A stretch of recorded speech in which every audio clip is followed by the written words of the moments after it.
لواتن يصدق أفري لواتن اثنين لواتن شري لواتن أوكي وياي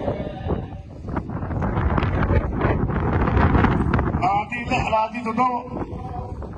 أوكي أنت كبر محلاي لواتن يسدد لواتن يسقى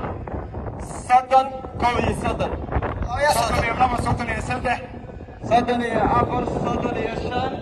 صدن لح صدن تدو سدي صدن سقالي صدن صدن يسقى أفرت